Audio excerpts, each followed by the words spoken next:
বাংলাদেশ ফুটবলের সবথেকে দামি খেলোয়াড়কে জানেন? একজনের দাম 4 মিলিয়ন ইউরো, আর অন্যজনকে বলা হচ্ছে বাংলাদেশের ভবিষ্যতের সবচেয়ে বড় সুপারস্টার।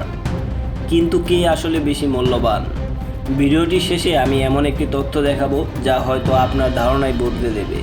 বাংলাদেশের ফুটবল বদলে যাচ্ছে, আর সেই পরিবর্তনের কেন্দ্রবিন্দুতে রয়েছে দুইটি নাম। একজন প্রিমিয়ার লিগের অভিজ্ঞ মিডফিল্ডার জেনারেল হামজা চৌধুরী, অন্যজন ইংল্যান্ডের অন্যতম প্রতিশ্রুতিশীল তরুণ উইঙ্গার ফারহান আলী ওয়াহিদ। কিন্তু যদি প্রশ্ন করা হয় বর্তমানে কার মূল্য বেশি, কে বাংলাদেশের ফুটবলের সবচেয়ে বড় সম্পদ হতে চলছে, আর আগামী 5 বছরে কে হতে পারে বাংলাদেশের ইতিহাসে সবচেয়ে বড় ফুটবলার, আজকের ভিডিওটিতে থাকছে তাদের মার্কেট ভ্যালু, ক্লাব কেরিয়ার, খেলার ধরন, শক্তি দুর্বলতা, ভবিষ্যৎ সম্ভাবনা এবং শেষ পর্যন্ত থাকবে আমার বিশ্লেষণ। তাই ভিডিওটি শেষ পর্যন্ত দেখুন। শুরুতেই হামজা চৌধুরী বাংলাদেশের সবচেয়ে প্রতিষ্ঠিত ইউরোপিয়ান ফুটবলারকে নিয়ে। হামজা চৌধুরীর জন্ম ইংল্যান্ডে। ছোটবেলা থেকেই তিনি ইংল্যান্ডের অন্যতম সেরা একাডেমিগুলোর একটি থেকে উঠে এসেছেন। পেশাদারের কেরিয়ারের বেশিরভাগ সময় কাটিয়েছেন লেস্টার সিটিতে। তিনি English premier league, FA cup, Carabao cup এবং চ্যাম্পিয়নশিপ সব পর্যায়েই খেলেছেন। এত বড় লিগে খেলার অভিজ্ঞতা বাংলাদেশের আর কোনো ফুটবলারের নেই। বর্তমানে হামজার মার্কেট ভ্যালু হচ্ছে 2026 সালের মাঝামাঝি হিসাব অনুযায়ী হামজা চৌধুরীর আনুমানিক বাজার মূল্য 4 মিলিয়ন ইউরো। এটি বাংলাদেশি মুদ্রায় প্রায় 54 কোটি টাকারও বেশি। এই মূল্য তাকে বাংলাদেশের ইতিহাসের সবচেয়ে মূল্যবান ফুটবলারদের একজন করে তুলেছে। হামজার কেন এত মূল্য? বেশ কিছু কারণ রয়েছে তার এত চড়া দামে মূল্য হওয়ার জন্য। কারণ তিনি হচ্ছেন প্রিমিয়ার লিগ খেলার অভিজ্ঞতা সম্পন্ন একজন পার্সন, যার রয়েছে অসাধারণ ট্যাকলিং, বল রিকভারি, ডিফেন্সিভ পজিশনিং, বড় ম্যাচ খেলার অভিজ্ঞতা এবং শারীরিক শক্তি ও নেতৃত্ব দেওয়ার গুণাবলী সম্পন্ন একজন খেলোয়াড়। একজন কোচের জন্য হামজা এমন একজন খেলোয়াড় যাকে মাঠে নামালে পুরো দলের ভারসাম্য বদলে যেতে পারে। এবার আমরা একটু আসি ফারহান আলী ওয়াহিদ, বাংলাদেশের ভবিষ্যৎ তারকাকে নিয়ে। তিনি একজন দ্রুতগতির উইঙ্গার যিনি ফুলহামের অনূর্ধ্ব-21 দলে নিজের প্রতিভা দেখাচ্ছেন এবং সম্প্রতি ফুলহামের মূল একাদশে তিনি জায়গা করে নিয়েছেন।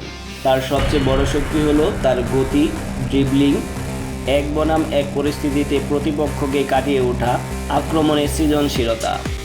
বর্তমানে তার কোনো আনুষ্ঠানিক ট্রান্সফার মার্কেট ভ্যালু প্রকাশিত হয়নি, কারণ তিনি এখনও সিনিয়র পর্যায়ে নিয়মিত খেলছেন না। তবে যদি তিনি ফুলহামের মূল একাদশে নিয়মিত খেলার সুযোগ পান তাহলে তার বাজার মূল্য খুব দ্রুত বেড়ে যেতে পারে। এখন আমরা একটু মুখোমুখি তুলনা করে দেখি হামজা চৌধুরী ভার্সেস ফারহান আলী ওয়াহিদ। হামজা চৌধুরীর মূল্য হচ্ছে 4 মিলিয়ন ইউরো। অপরদিকে ফারহান আলী ওয়াহিদের এখন পর্যন্ত আনুষ্ঠানিক কোনো মূল্য নির্ধারিত হয়নি। মার্কেট ভ্যালুর দিক দিয়ে অবশ্যই বিজয়ী হামজা চৌধুরী। তারপরে আমরা একটু এক্সপিরিয়েন্সের কথা যদি বলি, হামজা চৌধুরীর এক্সপিরিয়েন্স রয়েছে প্রিমিয়ার লিগ খেলার, FA কাপ খেলার এবং শতাধিক সিনিয়র ম্যাচ খেলার অভিজ্ঞতা রয়েছে। অপরদিকে ফারহান আলী একাডেমি ও অনূর্ধ্ব-21 পর্যায়ের খেলোয়াড়, এখানেও এগিয়ে রয়েছে হামজা চৌধুরী। অপরদিকে হামজা দ্রুত গতির হলেও তার শক্তি মূলত গতি নয়, তার শক্তি হচ্ছে ট্যাকলিংয়ের জায়গা। যেখানে ফারহান একজন আক্রমণভাগের উইঙ্গার, তার বিস্ফোরণধর্মী গতি এবং ড্রিবলিংই সবচেয়ে বড় অস্ত্র। তাই এই বিভাগে এগিয়ে রয়েছে মূলত ফারহান। ট্যাকলিংয়ে হামজা ইউরোপের অন্যতম শক্তিশালী বল জেতা মিডফিল্ডারদের একজন। ফারহানের ভূমিকা মূলত আক্রমণভাগে, তাই স্পষ্ট এই জায়গায় এগিয়ে রয়েছে হামজা চৌধুরী। ফারহান আলীর প্রধান অস্ত্র হচ্ছে ড্রিবলিং। এখানে মূলত হামজা চৌধুরী ফারহানের থেকে তুলনামূলকভাবে পিছিয়ে রয়েছে। তারপরে আসি আমরা একটু লিডারশিপ।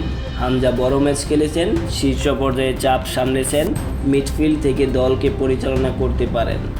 বিজয়ী এখানে হামজা চৌধুরী, কারণ ফারহান হচ্ছে তরুণ প্রতিভাবান প্লেয়ার, এখনও নেতৃত্ব দেওয়া তার গুণাবলী অর্জন হয়নি। এখন আমাদের কাছে প্রশ্ন হতে পারে আগামী 5 বছরে কি হতে পারে। ভাবুন, যদি ফারহান ফুলহামের প্রথম দলে জায়গা করে নেন, নিয়মিত প্রিমিয়ার লিগে খেলেন এবং বাংলাদেশের হয়ে ধারাবাহিক পারফর্ম করেন, তাহলে তার বাজার মূল্য কয়েক মিলিয়ন ইউরোতে পৌঁছানো অসম্ভব নয়। অন্যদিকে হামজা এখনই বাংলাদেশের ফুটবলের মান বাড়িয়ে দিয়েছে। তার অভিজ্ঞতা জাতীয় দলের তরুণদের জন্য বড় সম্পদ। তাই বর্তমানে সেরা খেলোয়াড় এবং ভবিষ্যতের সম্ভাবনাময় তারকার এই জুটি বাংলাদেশের ফুটবলের জন্য অসাধারণ হতে চলছে। তবে শেষ দিকে আমরা একটু এক নজরে দেখে নেই। বর্তমানে সেরা হচ্ছে হামজা চৌধুরী, সবচেয়ে বেশি অভিজ্ঞ হচ্ছে হামজা চৌধুরী, সবচেয়ে দামি খেলোয়াড় হচ্ছে হামজা চৌধুরী, সবচেয়ে সম্ভাবনাময় তরুণ হচ্ছে ফারহান আলী ওয়াহিদ। ভবিষ্যতে বাজার মূল্য দ্রুত বাড়ার সম্ভাবনা রয়েছে ফারহান আলী ওয়াহিদের। আজকের দিনে যদি বাংলাদেশের সেরা ফুটবলার বেছে নিতে হয় তাহলে হামজা চৌধুরীকেই এখন এগিয়ে রাখব, কিন্তু 5 বছর পর এই আলোচনা সম্পূর্ণ বদলে যেতে পারে যদি ফারহান নিজের সম্ভাবনাকে বাস্তবে রূপ দিতে পারে। এখন সিদ্ধান্ত আপনার মতে বাংলাদেশের ভবিষ্যতের সবচেয়ে বড় ফুটবল তারকা কে, হামজা চৌধুরী নাকি ফারহান আলী ওয়াহিদ?